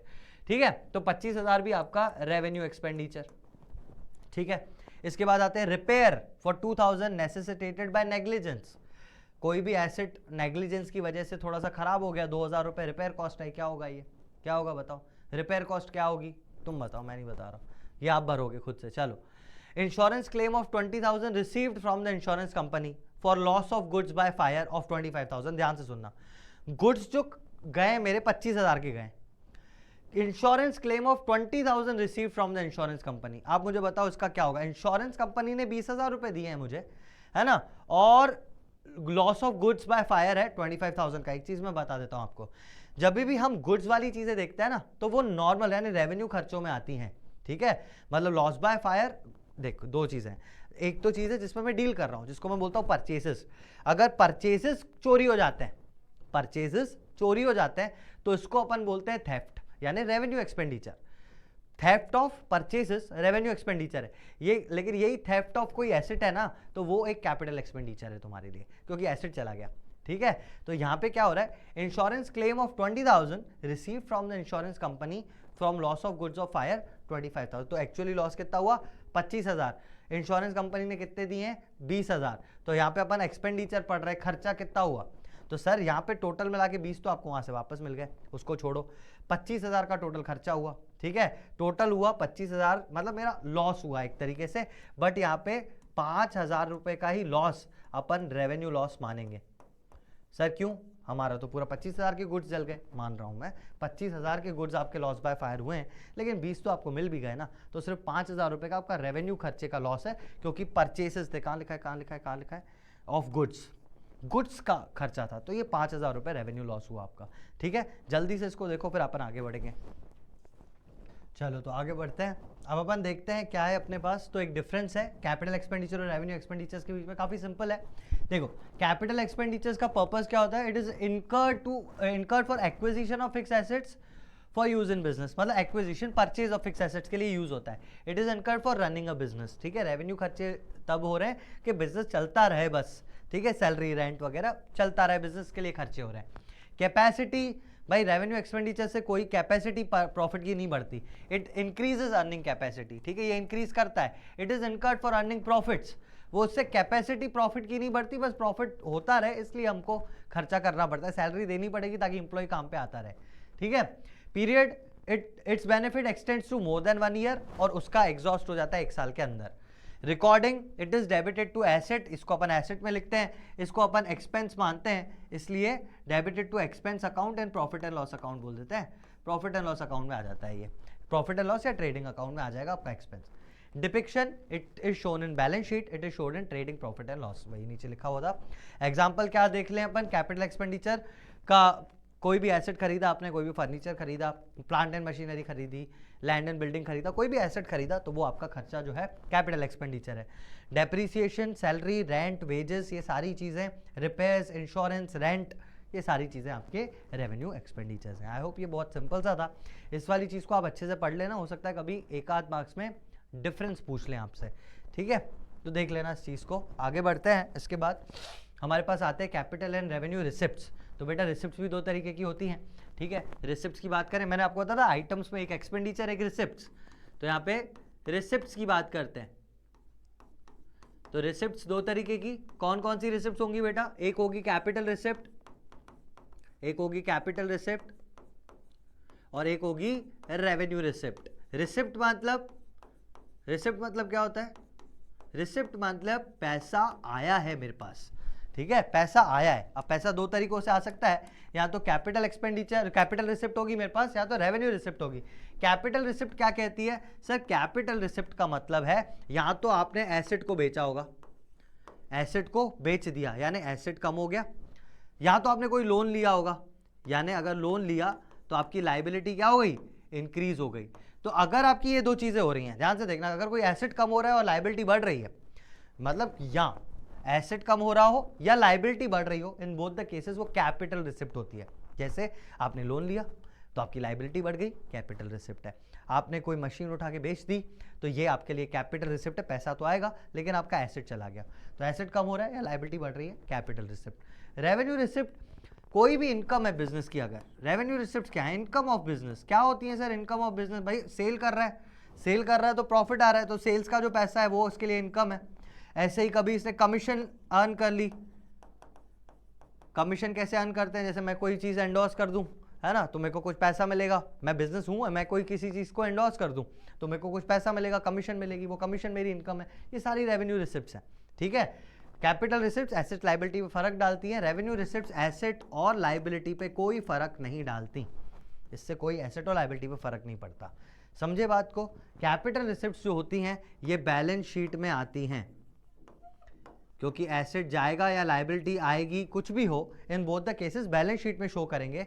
यहाँ पे अपन अगर देखें तो इसको अपन या तो ट्रेडिंग अकाउंट या तो फिर प्रॉफिट एंड लॉस अकाउंट में अपन इसको शो करेंगे। ये चीज़ भी समझ में आई आपको? ये बैलेंस शीट में शो करेंगे, ट्रेडिंग में शो करेंगे। इतनी बात आई समझ में? इतना सही था, बाकी तो सब on the lines of expenditure ही चलता है, वैसा ही है। ठीक है, देख लेते हैं। Capital receipts are the amounts received by enterprise that are not income. Income नहीं है ये। कैपिटल, जैसे कैपिटल बिजनेस पे किसी ने लगाई, ओनर ने कैपिटल लगाया। Loan received, sales proceeds of fixed assets, fixed asset बेचा है आपने अगर कोई, तो वो सारी चीज़ें कैपिटल रिसिप्ट में आएंगी। एसेट बेचना, दे ईदर इंक्रीज लाइबिलिटी और रिड्यूस द एसेट, या तो लाइबिलिटी बढ़ेगी, एसेट कम हो जाएगा, hence they are shown in balance sheet. Simple था, अभी बता दिया मैंने। यहाँ पे क्या था? Revenue receipts, these are the amounts received in normal course of business. ये इनकम्स होती हैं mainly from sale of goods and services. Example cash sale, cash received from debtors, जिसको मैंने उधार पे चीज़ें दी थी उसने पैसा दे दिया। बैड डेट्स रिकवर्ड, कोई खा गया था बहुत पुराने पैसे, वो देने आ गया मेरे को पैसे, bad debts recovered. These are shown on credit side of trading profit and loss account. Trading या प्रॉफिट एंड लॉस की क्रेडिट साइड, क्योंकि इनकम है वहाँ पे दिखता है। सिंपल था। इस चीज़ को जल्दी आगे बढ़ाते हैं, क्वेश्चन पे आ जाते हैं अपन। ठीक है, क्वेश्चन देख लेते हैं। इसमें से आप मुझे बताओ क्या क्या आपकी रेवेन्यू रिसिप्ट है, क्या क्या आपका रेवेन्यू रिसिप्ट और कौन सी होती है कैपिटल रिसिप्ट, कौन सी है, और एक्सपेंडिचर्स भी बता देना। अपन सभी देख लेते हैं, जो जो अमाउंट्स हो गए सारे क्लासीफाई कर देंगे। Received 5 lakh from the issue of shares and the expenses of issue amounted to 10,000। हमने कोई शेयर्स इशू किए और उसमें से 5 लाख रुपए मिले, तो भाई शेयर, बिजनेस का काम शेयर इशू करना होता है क्या? माल बेचना होता है यार, है ना? तो ये जो 5 लाख रुपए हैं, रुको दूसरे कलर से लिख देते हैं, मस्त कलर। चलो 5 लाख रुपए जो है मेरे पास, 5 लाख मेरे पास क्या हुआ बेटा? Receive 5 lakh from issue of shares and issue of share से पैसा मिला है, तो रिसिप्ट है। कौन सी रिसिप्ट है सर? ये कैपिटल रिसिप्ट है। क्यों? क्योंकि बिजनेस सर कैपिटल रिसिप्ट करेगा ना। ये करने के लिए बिजनेस है, शेयर इशू करने के लिए थोड़ा ना बिजनेस खोला था, है ना? हमने तो माल बेचने के लिए खोला था। वो रेवेन्यू रिसिप्ट होती है सेल्स की। शेयर इशू कर दिया, 5 लाख रुपए आए, 5 लाख रुपए रिसिप्ट है, कैपिटल रिसिप्ट होगी। 10,000 कहाँ गए? Expenses of issue amounted to 10,000। ये 10,000 क्या है सर? तो ये 10,000 भी खर्चा तो है, एक्सपेंडिचर है। कौन सा एक्सपेंडिचर है सर? ये भी कैपिटल एक्सपेंडिचर है। ठीक है, शेयर्स वगैरह पहली बार इशू हो रहे हैं, उसमें पहली बार अगर खर्चा कर रहे हो तो वो भी आपका कैपिटल एक्सपेंडिचर ही होगा। Next, received 1 lakh as yearly subsidy from state. Subsidies क्या होती हैं? वैसे भी साल में एक बार ही आती हैं। किसान अगर कोई सब्सिडी उसको मिलनी है, पूरी फसल वसल सब कुछ हो जाएगा, लास्ट में उसको सब्सिडी आएगी एक बार। ठीक है, तो ये कोई मोर देन 1 ईयर बेनिफिट देने वाली चीज़ है नहीं, है ना? विद इन 1 ईयर ही बेनिफिट दे देती है, इसीलिए ये वाली चीज़ है अपनी रेवेन्यू रिसिप्ट। क्या है? रेवेन्यू रिसिप्ट, क्योंकि एक ही साल के अंदर बिल बेनिफिट दे देती है। समझो आपकी वो जो गैस की टंकी होती थी, उस पर जब आप मंगवाते थे सब्सिडी मिलती थी ना, तो ये तो रेवेन्यू रिसिप्ट है आपकी, कि आपने 1,000 रुपये दे दिए टंकी भरवाने के, एंड उसके बाद आपके बैंक अकाउंट में 200 रुपये आ गए, तो वो रेवेन्यू रिसिप्ट है आपकी, वो कैपिटल रिसिप्ट नहीं है। ठीक है, compensation received for improvement from improvement trust for compulsory removal of business to another place. अरे यार बहुत सही चीज़ है ये वाला ना, जिसने क्रैक कर लिया। पहली बात तो मैं बता देता हूँ, कठिन है, इतना ईजी नहीं है। जो दिख रहा है वो है नहीं, जो है वो दिख नहीं रहा है इसमें। Compensation receive from improvement trust, कोई इम्प्रूवमेंट ट्रस्ट नाम की एक कंपनी है, इम्प्रूवमेंट ट्रस्ट है, ट्रस्ट होती हैं, for compulsory removal of business to another place. Example दे दूं, बताना तू, इसके लिए आप कमेंट करो। ये चीज़ मैं आपको कमेंट में बता दूंगा श्योर। ठीक है, कमेंट में मैं पिन कर दूंगा इस कमेंट को, लेकिन ये बताओ आप, मैं आपको बता देता हूँ सिंपल। एक ठेले वाला खड़ा था, केले ले लो, ठीक है कोई ऑफिसर आया वहाँ से, बोला भैया केले ले लो, एक काम करो केले ले लो, तुम वहाँ पे जाओ। ठीक है, कहाँ जाओ? बिल्कुल नीचे चले जाओ, सब्जी मंडी है वहाँ पे जाके खड़े हो, रोड के बीच में खड़े नहीं होना है। इसके लिए उसने काइंड हार्टेड बंदा था, उसने 100 रुपये दे दिए उसको कि भैया 100 रुपये ले, तू तो वहाँ जा। अब ये तो था कंपलसरी ना, it is compulsory removal of business. Road के बीच में खड़ा है यार, जाम लग रहा है, उसको बोला तू भाई दूर चला जा, कंपलसरी रिमूवल है, और उसकी वजह से किसी ट्रस्ट ने उसको पैसे दे दिए। अब ये उसके लिए कैपिटल एक्सपेंडिचर है, कैपिटल रिसिप्ट है, या फिर रेवेन्यू रिसिप्ट है? कमेंट में बताओ मेरे को, जो भी तुम्हें समझ में आता है। ठीक है, सबके कमेंट्स मिलने चाहिए भाई, मैक्सिमम कमेंट्स मिले, मैं इसका रिप्लाई दे दूंगा पिन कमेंट में। और आपका लाइक तो मैं करता ही हूँ यार, तुमने देखा ही होगा अभी मैं सारे मोस्टली जितने कमेंट्स हो सकते हैं मैं रिप्लाई करता हूँ, इंस्टा पे भी रिप्लाई कर रहा हूँ, क्या चाहिए भाई और। ठीक है, चलो आगे बढ़ते हैं। इसके बाद आता है investments which were purchase in 2012 for 10 lakhs sold in 2020 for 12 lakhs। पहले 10 लाख की खरीदी, सॉरी 2012 में 10 लाख की कोई चीज खरीदी थी, तब का तो तब हो गया, अब बेच रहे हैं उसको 12 लाख रुपए में। तो सिंपल सी बात है सर, 12 लाख रुपए क्या होगा, 12 लाख क्या होगा भाई, कैपिटल रिसिप्ट होगी, और क्या होगा। क्यों होगी कैपिटल रिसिप्ट, क्योंकि एसेट है, इन्वेस्टमेंट्स एसेट्स हैं, एसेट्स जा रहे हैं, एसेट कम हो रहा है, तो सिंपल मेरा वो कैपिटल रिसिप्ट हुआ, एसेट कम कर रहा है। For the welfare of employees a recreation centre was constructed at a cost of 8 lakhs। हमने 8 लाख रुपए देके एक रिक्रिएशन सेंटर होता है जहाँ पे एम्प्लॉय जाके गेम वेम खेल सकता है, तो वहां पे आपने एक कंपनी में अपनी 8 लाख का एक ऐसा गेम जोन बनाया जिसपे आपने मस्त कैरम बोर्ड रखा, सारी चीजें रखी, पूल वूल रखा आपने, तो ये सारी चीजें आपने रखी हैं, 8 लाख रुपए आपका इसमें खर्चा आ गया।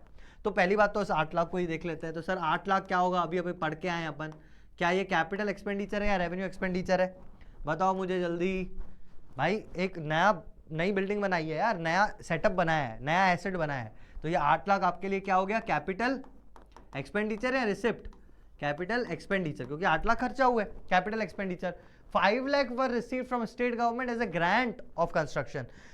ग्रांट ऑफ कंस्ट्रक्शन समझते हो, ये मैंने कंस्ट्रक्शन करा है क्योंकि लीगली जरूरी था, तो गवर्नमेंट ने ग्रांट दिया मुझे, बोला कि आप तो करो, हम 5 लाख रुपए आपको देंगे। तो ये जो 5 लाख रुपए मिले हैं ना मेरे को बेटा, ये 5 लाख मेरे कैपिटल रिसिप्ट है।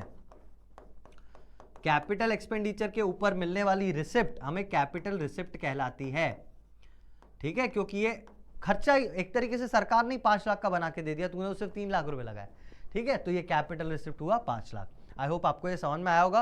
और पीछे वाला जो था उसका कमेंट में अभी तक रिप्लाई नहीं लिखा, नहीं लिखा ना तूने, जल्दी लिख भाई, बता उस ठेले वाले को जो केले ले लो को जो 100 रुपए मिले, वो 100 रुपए उसके लिए, 100 रुपए नहीं, तू तो मान ले 10,000 मिले, कितने भी मिले हो, तो मुझे ये बताओ कि वो क्या है, कैपिटल रिसिप्ट है, उसके लिए मिला है तो रिसिप्ट तो है, कैपिटल रिसिप्ट है या रेवेन्यू रिसिप्ट है, ये तुमने बताना है।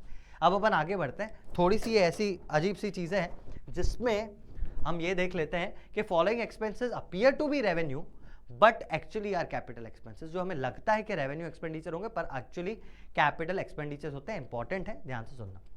Expenditures incurred on the repair and white washing for the first time of purchase. Sir ये तो आपने हमें बता दिया, तो हमें तो पता है कि नई चीज अगर सेकेंड हैंड भी खरीदो, सेकेंड हैंड नई चीज, समझ रहे हो, सेकेंड हैंड नई चीज अगर आप खरीदो, उस पर जितना भी खर्चा कर रहे हो वो सारी चीजें आपका कैपिटल एक्सपेंडिचर होंगी। आपने पुरानी बिल्डिंग खरीदी, लेकिन तेरे लिए तो नई थी ना, तूने पुराना कंस्ट्रक्टेड घर खरीदा, फिर उसकी वाइट वॉशिंग कराई, सब कुछ करा, तेरे लिए तो नया था ना, तो इसको बोलेंगे अपन capital expenditure. Wages paid to workers to produce a tool to be used in the factory itself to fix a machine.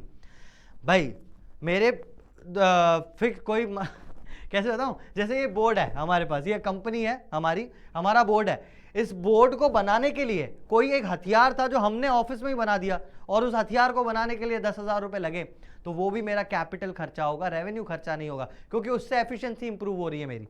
ये एसिड फिर कभी खराब होगा ना, तो समझो एक पेन ड्राइव बनाई है, इसमें डालो फिर से सही हो जाता है सब, तो वो पेन ड्राइव बनाने में 10,000 खर्चा है, कैपिटल खर्चा है, एफिशिएंसी बढ़ा रहा है मेरी चीजों की।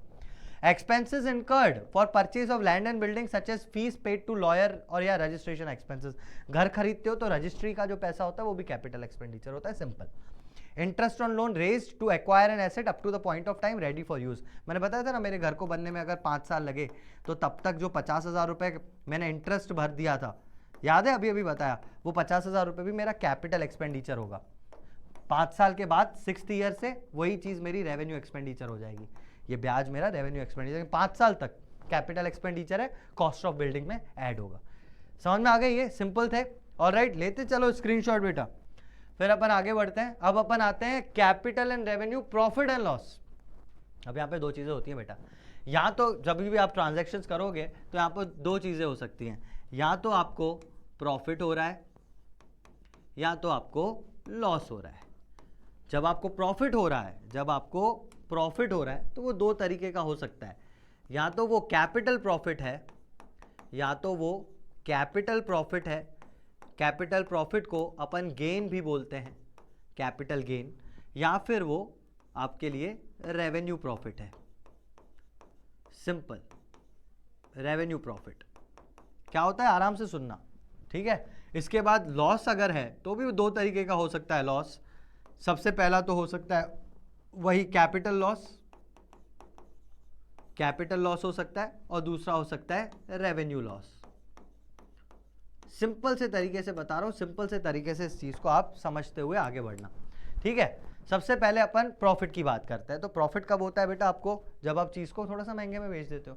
तो कैपिटल प्रॉफिट या गेन कब होगा, जब आप एसेट को बेच रहे हो, एसेट्स सोल्ड एट प्रॉफिट। अगर आप किसी भी एसेट को बेच दे रहे हो प्रॉफिट पे, तो इस चीज को बोलेंगे अपन कैपिटल गेन। क्योंकि एसेट बेचना तेरा मेन काम नहीं था यार, तेरा काम था गुड्स को बेचना। गुड्स को जो बेच के आपने कमाया वो रेवेन्यू प्रॉफिट, ठीक है। Profit on sale of goods, sale of goods, ठीक है। जो भी आप गुड्स सेल कर रहे हो, सेल्स कर रहे हो, उस पर जो कमा रहे हो वो रेवेन्यू प्रॉफिट है, आपका रोजमर्रा का प्रॉफिट है। आपको profit on sale of goods मिला, या मैं बोल रहा हूं कमीशन मिली, ठीक है। किसी एजेंसी को आपने लिया, उसकी कमीशन मिल रही है, ये आपके लिए रेवेन्यू प्रॉफिट है रोजमर्रा का, इसी के लिए ही काम किया है। ये मेन काम है बिजनेस का। मेन काम से जो आ रहा है वो रेवेन्यू प्रॉफिट, मेन काम से जो लॉस हो रहा है वो रेवेन्यू लॉस, ठीक है। Main activity of the business से अगर लॉस हो रहा है रेवेन्यू लॉस, मेन काम में प्रॉफिट हो रहा है तो वो अपने पास रेवेन्यू प्रॉफिट। समझे बात को। एसेट को बेच के आपको कभी प्रॉफिट हो गया तो इसको अपन बोलेंगे कैपिटल प्रॉफिट, ठीक है। रोजमर्रा का काम नहीं है। वैसे ही कैपिटल लॉस, इसको मैं यहां पे लिख देता हूं loss on sale of asset, loss on sale of fixed asset. कोई भी फिक्स्ड एसेट आपने लॉस पे बेच दिया, ठीक है, फिक्स्ड एसेट बेचा है भाई, है ना, तो ये कैपिटल लॉस है तेरे लिए। ये रोजमर्रा का काम नहीं है आपका कि उठाओ एसेट बेच दो, ये नहीं करते अपन। रेवेन्यू लॉस क्या है, ये नॉर्मल सेल है, जैसे profit on sale of goods, वैसे ही loss on sale of goods, loss on sale of goods. Goods के ऊपर अगर आपको लॉस हो रहा है तो ये loss on sale of goods जो है वो रेवेन्यू लॉस है। समझ में आई बात। एक और चीज बताता हूँ, इंटरेस्टिंग सी है, उसको मैं अलग कलर से लिख देता हूँ। एक बात बताओ, चीजों का चोरी हो जाना, बिजनेस में से चीजों का मतलब, आप जैसे जेठालाल के पास एक मस्त सी दुकान है, एसी फ्रिज ये सब रखा रहता है, गोडाउन भी है उसका। उसके गोडाउन से अगर टीवी चोरी हो जाए, उसके दुकान में बहुत सारी टीवियां रखी हुई हैं, समझो 50 टीवी रखी हुई हैं, 50 में से 10 टीवी चोरी हो गई। अब ये आपका रेवेन्यू लॉस है या फिर ये आपका कैपिटल लॉस है, ये मुझे आप बताओ, ठीक है। लॉस तो है क्योंकि चोरी हो गई, लॉस बाय थेफ्ट। अब ये लॉस आपका कैपिटल लॉस है या रेवेन्यू लॉस, इसमें इतना बढ़िया सा बताया है, ठीक है। अगर with in the business hours, अगर बिजनेस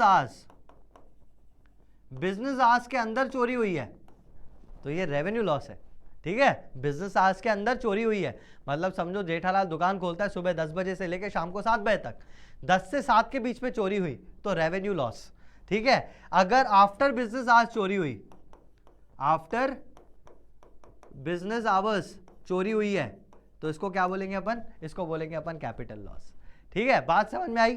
तो ये भी एक अलग सी चीज थी, मैंने सोचा बता देता हूं तुम्हें। तो इस चीज का सबका स्क्रीनशॉट ले लो, फिर अपन आगे बढ़ते हैं। इसको और फर्दर देख लेते हैं जैसा बुक में दिया हुआ है। तो capital loss and revenue loss, capital losses the losses which are not related with the normal course of business are capital losses. जो नॉर्मल कोर्स में नहीं हो रहे हैं, ठीक है, उसको अबनॉर्मल तरीके से हो रहे हैं, इनको बोलते हैं अपन कैपिटल लॉस। जैसे loss on fix asset like building plant by fire और एक्सीडेंट, एसेट में आग लग गई, ठीक है, बिल्डिंग में आग लग गई, बिल्डिंग गिर गई अर्थक्वेक की वजह से, ये सारी चीजें आपका कैपिटल लॉस है। Loss on sale of fix asset, आपने फिक्स एसेट को बेचा, उस पे 10,000 की चीज आपने बेच दी 5,000 में, 5,000 आपका capital loss. Loss on sale of fix asset, ये वाला पॉइंट था जो मैं आपको बता रहा था। थेफ्ट कमिटेड बाय एम्प्लॉय और by the outsider after business hour, मतलब कोई गुड्स चुरा के लेके गया लेकिन आफ्टर बिजनेस आवर्स चुरा के लेके गया, तो ये कैपिटल लॉस है। यहीं पे यहाँ पे देखो, यहाँ पे क्या लिखा है, ये रहा, मिस अप्रोप्रिएशन और embezzlement of cash by employee during the usual business hour, ये आपका रेवेन्यू लॉस है। अगर रेवेन्यू लॉस मतलब बिजनेस के टाइम के अंदर अंदर ही वो खर्चा हो रहा है, लॉस हो रहा है, तो वो रेवेन्यू लॉस है। बिजनेस के टाइमिंग्स के बाद वो लॉस हो रहा है तो वो आपका कैपिटल लॉस है, ठीक है। Loss on issue of shares and debentures, जो भी, क्योंकि वो एक ही बार होंगे, शेयर्स एंड डिबेंचर्स पे जो लॉस हो रहा है वो कैपिटल लॉसेस। इसके बाद revenue losses are incurred in the normal course of business, ये नॉर्मल कोर्स में हो जाते हैं। एग्जांपल्स, लॉस ऑन स्टॉक, या जैसे आपका स्टॉक जल गया या चोरी हो गया, वो वाली चीज, स्टॉक जल गया या चोरी हो गया। अगर किसी एम्प्लॉय ने कैश चुरा लिया बिजनेस आवर्स के अंदर, इसको बोलेंगे अपन रेवेन्यू लॉस। बैड डेट्स, अगर कोई भी डेटर आपका पैसा खा गया, इसको बोलेंगे बैड डेट्स, यानी ये भी आपके लिए हो जाएगा रेवेन्यू लॉस, ठीक है, क्योंकि नॉर्मल कोर्स ऑफ बिजनेस में डेटर बनते हैं, खा जाते हैं कभी कभी पैसा। ठीक है, आगे और देखते हैं प्रॉफिट्स। कैपिटल प्रॉफिट क्या है? Profit earned on sale of fix asset. आपने एसेट को बेचा और फायदे में बेच दिया आपने। मैंने ये बोर्ड लिया था समझो 3 लाख का, बेच दिया 4 लाख का, 1 लाख रुपए प्रॉफिट हो गया। लेकिन बोर्ड बेचना मेरा काम नहीं है, मेरा काम तो पढ़ाना है, मेरा कोर्स बेचना काम है ना, तो काम अलग है। ये एसेट है मेरे लिए, एसेट को बेच के अगर मैंने कमाई कर ली तो वो मेरा कैपिटल प्रॉफिट हुआ, वन टाइम प्रॉफिट हुआ। Profit earned on sale of fix assets और in connection with share capital are known as capital profit. Shares पे भी कभी कभी प्रीमियम पे इशू कर देते हैं आप। शेयर 100 रुपए का था, 110 रुपए पे इशू हो जाता है प्रीमियम पे, क्योंकि कंपनी अच्छी होती है। तो शेयर प्रीमियम पे इशू हुआ तो वो भी आपका एक तरीके से कैपिटल प्रॉफिट हुआ। प्रॉफिट तो हुआ पर एक ही बार हुआ है, बार बार आप वो चीज़ नहीं करेंगे। रेवेन्यू प्रॉफिट जो आपके सेल्स वगैरह पे हो रहे हैं, profits which are earned in the normal course of business are termed as revenue profit. Sales commission ये जो आपको मिल रहा है, ये सारी चीज़ें आपके रेवेन्यू प्रॉफिट्स में ही। बात समझ में आई? जल्दी से अपन इसको एक क्वेश्चन के साथ खत्म करते हैं उस पूरे लेक्चर को।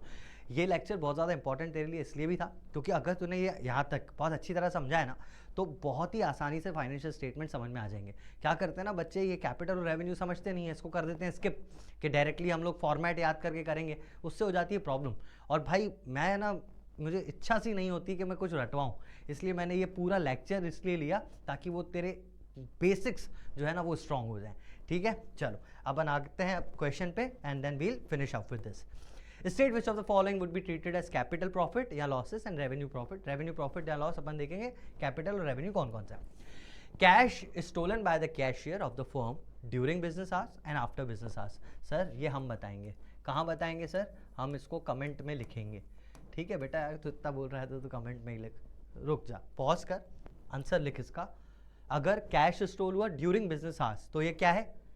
क्या है? ड्यूरिंग बिजनेस आवर्स हुआ है तो क्या है, और आफ्टर बिजनेस आवर्स हुआ है तो क्या है या वो, या तो वो होगा रेवेन्यू लॉस या तो होगा कैपिटल लॉस। प्रॉफिट तो है नहीं, तो रेवेन्यू लॉस कैपिटल लॉस कब कब है? 1 और 2। जल्दी से लिख, पॉज कर बेटा और लिख ले, साथ साथ में करता जाएगा, बहुत अच्छा रहेगा। चलो जल्दी से कमेंट में बताओ, इसको देखेंगे, आप ही बताओगे। मशीन कॉस्टिंग 50,000 तूने करा? अरे भाई करना यार, पहले कर, पॉज 1 मिनट में कर दे comment. A machine costing 50,000 having a return down value यानी book value of 42,000 is sold for 53,000। ध्यान से सुनना, ध्यान से सुनना। 50,000 रुपए की मशीन थी, बेची कितने में आपने? सर जब अपन ने सेल करा है इसको तो मैंने 53,000 में सेल किया है। सर इसमें एक और चीज़ का कंसेप्ट आया, ये जो 50,000 की थी आज इसकी वैल्यू 43,000 बची हुई है। 43 नहीं 42,000 बची हुई है बुक वैल्यू। ठीक है, ये है आपकी कौन सी? Book value. बुक वैल्यू का मतलब होता है कि यहाँ पे आपका 8,000 रुपये का ना डेप्रीसिएशन लग गया होगा, 8,000 रुपये का डेप्रीसिएशन लग गया होगा, इसलिए आज की वैल्यू इसकी 42,000 है। बात समझ में आई? 50,000 की थी, आज 42,000 की दिख रही है क्योंकि 8,000 का डेप्रीसिएशन लग गया है। आपने इसको बेचा 53 में, तो बेटा देख आज की वैल्यू कितनी है? 42। मैं इसको थोड़ा सा चेंज करता हूँ, आज की वैल्यू क्या है? 42। बेची आपने 53 में, तो आपको कहीं ना कहीं प्रॉफिट तो दिख रहा है। कितना प्रॉफिट दिख रहा है सर? 42 की थी और 53 में बेची, तो काट पीट के हमको दिख रहा है 53, ये 11,000 रुपए का प्रॉफिट। ठीक है, ये आपको प्रॉफिट दिख रहा है। अब ये जो प्रॉफिट है ना, इसको 2 तरीके से आप बांटोगे। ठीक है, ध्यान से सुनना। पहले तो ये 8,000 रुपये आपने पहले ही लॉस दिखाया था ना, डेप्रीसिएशन आपका एक तरीके का लॉस होता है। तो सर एक्चुअली तो ये 8,000 रुपये डेप्रीसिएशन के ही रिकवर हो रहे हैं ना, तो ये वाला आप रेवेन्यू प्रॉफिट मानोगे। ठीक है, ये वाला क्या मानोगे आप? अरे अरे अरे अरे अरे अरे रेवेन्यू प्रॉफिट। ये 8,000 रुपये आप मानोगे रेवेन्यू प्रॉफिट, और बाकी बचा हुआ 3,000, 3 और 8 11, ये आपका कैपिटल प्रॉफिट हो जाएगा। ये आपका कैपिटल प्रॉफिट हो जाएगा। देखो मैंने बोला था ना आपको, ये चीज मैंने खरीदी कितने में? 50 में खरीदी और 53 में बेच दी होती तो 3,000 रुपये का कैपिटल प्रॉफिट हो जाता, वो तो हो ही रहा है। 8,000 रुपये मैंने पहले ही डेप्रीसिएशन के नाम पे माइनस कर दिए थे। 8,000 रुपये डेप्रीसिएशन के नाम पे मैंने पहले रेवेन्यू लॉस दिखा दिया था, तो अभी ये रेवेन्यू प्रॉफिट हो जाएगा क्योंकि वही रेवेन्यू लॉस ही तो कवर हो रहा है, डेप्रीसिएशन ही तो कवर हो रहा है, तो ये रेवेन्यू प्रॉफिट। बाकी बचा हुआ 3,000 कैपिटल प्रॉफिट। मुझे पता है कि यहाँ पे थोड़ा सा कंफ्यूजन हुआ होगा तुझे, लेकिन अभी जब क्वेश्चंस करेंगे तो थोड़ी ज़्यादा चीज़ें क्लियर हो जाएंगी जब फाइनल अकाउंट्स बनाएंगे। अभी के लिए ये समझना है आपको कि हमने बुक में उसको 42 पे दिखा दिया था, तो 8,000 रुपये मैंने पहले ही दिखाया ना कि खर्चा, मेरी 50,000 की चीज़ 42 की हो गई। एक्चुअली तो गया नहीं कहीं पैसा, पर 8,000 रुपये डेप्रीसिएशन लगाया था मैंने। पर अब वो 8,000 रुपये भी रिकवर हो गए, तो वो रेवेन्यू प्रॉफिट, पहले क्योंकि रेवेन्यू लॉस दिखाया था डेप्रिसिएशन को, तो ये रेवेन्यू प्रॉफिट हो गया, और बाकी 3,000 रुपये मेरा कैपिटल प्रॉफिट। आई बात समझ? चमका। चलो नेक्स्ट आगे बढ़ते हैं। अ machine having a book value of 10,000 is sold for 8,000। This machine was replaced by a new machine costing 14,300। A machine having a book value of 10,000। Sir यहाँ पे बुक वैल्यू आपने दी हुई है कितनी? बुक वैल्यू कितनी है बेटा? बुक वैल्यू आपकी 10,000। आपने बेच दिया कितने में? Sold at 8,000। सर 8,000 में अगर सेल करेंगे, 10,000 की मशीन थी, तो 2,000 रुपये का क्या हो जाएगा बेटा? आपको लॉस हो जाएगा, लॉस हो जाएगा। ये 2,000 रुपये लॉस है। कौन सा लॉस है? कैपिटल लॉस है या रेवेन्यू लॉस है? तो देखो sir, a machine having a book value, machine की बुक वैल्यू 10,000 थी, पर मैंने उसको 8,000 रुपये पे बेच दिया, लॉस तो हो रहा है। ये मेरा मशीन का लॉस है, इसलिए इसको मैं बोलूँगा कैपिटल लॉस। क्यों बोलेंगे सर कैपिटल लॉस? क्योंकि सर एसेट को बेचने पे हो रहा है, एसेट को बेचने, मेरे को ये मशीन बेचना मेरा मेन काम थोड़ी ना था, है ना। तो अगर एसेट को बेचने पे मुझे लॉस हो रहा है, तो 2,000 रुपये आपका लॉस कौन सा हो गया? Capital loss. Machine was replace by new machine costing 14,300। तो ये 14,300 क्या है? 14,300 में तो आपने नई मशीन खरीदी, तो सर नई मशीन खरीदना तो आपने पहले बताया था, ये कैपिटल एक्सपेंडिचर होता है। बिल्कुल 14,300 नया मशीन खरीदा, कैपिटल एक्सपेंडिचर। ठीक है, समझ में आई बात? 10,000 की चीज़ 8,000 में बेच दी, 2,000 रुपये का लॉस है। रोज़ नहीं करता मैं इस चीज़ को, एसेट को बेच रहा हूँ, इसीलिए ये कैपिटल लॉस हुआ मेरे लिए। समझ में आ रहा है भाई?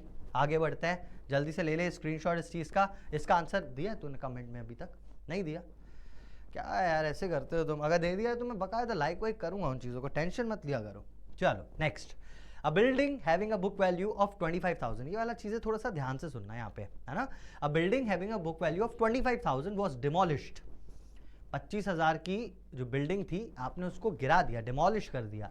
And a new building constructed at a cost of 15 lakh including 10,000 for demolishing the old building.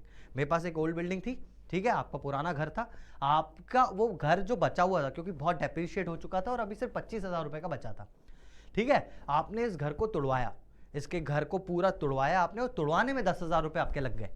उसकी जगह आपने फिर 15 लाख रुपए और खर्चा किया ना, 14,90,000 खर्चा किया, क्योंकि 10,000 तो वो खर्चा ही था। टोटल मिला के नया घर बनाने में 15 लाख रुपए आपके लगे। तो सर पहली चीज़ आती है 15 लाख की, ये 15 लाख आपके लिए क्या हो जाएगा? 15 लाख में नया एसेट बन रहा है, एसेट बन रहा है सर, एसेट खरीद रहे हैं, ये तो कैपिटल एक्सपेंडिचर है, बिल्कुल ठीक है। 15 लाख तेरा हो गया कैपिटल एक्सपेंडिचर। 25,000 क्या हुआ? 25,000 क्या हुआ बताओ? 25,000 पता है क्या है? 25,000 आपका एक्चुअली तो लॉस है, लॉस है आपका सीधा सीधा। क्यों क्यों क्यों क्यों लॉस है भाई? 25,000 की बिल्डिंग तो चली गई, गुम हो गई ना, वो तो गिरी पूरी, उसके ऊपर ही आपने नया बना दिया। ऐसा मान सकते हैं ना कि 25,000 की बिल्डिंग को बेच दिया जीरो में, 25,000 की बिल्डिंग को 0 रुपीज में बेच दिया, ऐसा भी तो मान सकते हैं ना इस चीज को, क्योंकि डिमोलिश ही हुई, खत्म ही हो गई, है ना। तो 25,000 की बिल्डिंग पूरा का पूरा लॉस, लेकिन कौन सा लॉस? रेवेन्यू लॉस या कैपिटल लॉस? तो सर अगर डेप्रिशिएट भी करके इसको हटाते तो भी रेवेन्यू लॉस मानते। तो ये जो 25,000 का लॉस है, ये है आपका रेवेन्यू लॉस। क्यों सर? एसेट बेचा है भाई? बेचा नहीं है, बेचा नहीं है, सेल होने पे लॉस नहीं हुआ है, ये तो आपने डिमोलिश कर दिया उस चीज़ को, और उसके ऊपर ही आपने नई बिल्डिंग बनाई। जब आपने नई बिल्डिंग बनाई तो पूरा का पूरा आपको एसेट कितना दिख रहा होगा? 15 लाख की बिल्डिंग दिख रही होगी ना, अब तो 25 की है ही नहीं कहीं, है ना। और उसको भी 10,000 रुपये तुड़वाने पे लगा है, वो तो चलो 15 लाख में ऐड हो गए, तो वो तो हमने देखा ही है। कोई भी एसेट बनाने के लिए या फिर कोई भी खर्चा पहले का लगता है तो सब एडेड होता है। तो 15 लाख में 10,000 ऑलरेडी इंक्लूडेड थे, तो 15 का तो कैपिटल एक्सपेंडिचर हो गया। यानी आज आपकी बैलेंस शीट में जो बिल्डिंग दिख रही होगी, ऐसे क्या हो रहा है आपकी जो बिल्डिंग में वो, अरे पता है क्यों हो रहा है? देखिए मक्खी बैठी है, पता नहीं कौन सी यहाँ पे कैसी मक्खी है ये, मैं मेरे ऊपर मत आ, इसकी वजह से बोर्ड नहीं चल रहा। बताओ, एक मक्खी, एक मच्छर साला इंसान को इनकेपेबल बना देता है यार चलो, तो आपकी बिल्डिंग जो दिख रही होगी, आपकी जो बिल्डिंग दिख रही होगी वो अभी 15 लाख रुपए की दिख रही होगी बैलेंस शीट में। समझे बात को? चमका ये? समझ में आ गया? चलो नेक्स्ट पे आगे बढ़ते हैं। The power house of the company which stood in the books at 20 lakhs.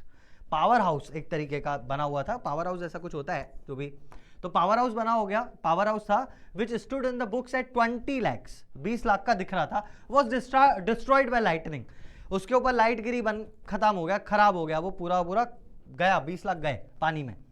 Another power house was constructed at 30 lakhs. अरे ये तो बहुत सिंपल है, 20 लाख 20 लाख जो था इसका पावर हाउस डिस्ट्रॉय हो गया, तो ये है सर हमारा कैपिटल लॉस, क्योंकि एसेट खत्म हो रहा है सीधा सीधा। 20 लाख तो कैपिटल लॉस हो गया। 30 लाख का आपने नया खरीदा, 30 लाख का आपने नया खरीदा या नया बनवाया, तो ये आपका कैपिटल एक्सपेंडिचर, ठीक है, ये आपका कैपिटल एक्सपेंडिचर, एसेट को खरीदने का खर्चा कैपिटल एक्सपेंडिचर। और ये 20 लाख आपका कैपिटल लॉस, पूरा का पूरा कैपिटल गया पानी में। समझे बात को? आया समझ? देखो यहाँ पे आज जो अपन ने किया है ना, ये हमने आज जितनी भी चीजें की हैं ये फाइनेंशियल, यार ये आगे भी नहीं हो रहा, ये मक्खी फिर बैठी, देखो यहाँ बैठ गई आके, यार ये मक्खी अलग परेशान कर रही है, और है इतनी बड़ी, मैं क्या बताऊँ तुम्हें, मतलब तुम्हें अगर दिख रही हो बहुत बड़ी सी यार चलो मक्खी है, मधुमक्खी नहीं है। चलो चलो एनीवे, तो that was all for today, है ना। आई होप आप लोगों को मजा आया होगा और आपको बहुत ज्यादा आपके बेसिक्स क्लियर हुए होंगे कि क्या होता है एक्सपेंडिचर, क्या होता है capital expenditure, revenue expenditure, revenue receipt, capital loss, revenue loss, capital profit, revenue profit, ये 8 चीजें हमने देखी और इसके बेसिस पे अकाउंट्स बनेंगे। तो अगर आपको ये अच्छी तरह आ गया है ना, तो बहुत ही इजीली फाइनेंशियल अकाउंट्स बना लोगे आप, फाइनल अकाउंट्स, जो बस इसके बाद ही मैं वीडियो में डालने वाला हूँ, क्योंकि आप वेट कर रहे हो इस चीज़ का, आई नो दिस, है ना। इसलिए मैं बाकी अनइम्पॉर्टेंट चैप्टर्स, है तो सब कुछ इंपॉर्टेंट बेटा, लेकिन अनइम्पॉर्टेंट चैप्टर्स थोड़ा सा बाद में करवा के फाइनल अकाउंट्स में जल्दी ला रहा हूँ आपके लिए, ताकि आपका ईजिली सारी चीज़ें हो जाए। तो that was all for today from my side, comments ज़रूर करना इस चीज़ में, एंड बस दैट वाज ऑल। मैं मिलता हूँ तुमसे अगली क्लास में, तब तक के लिए बाय बाय।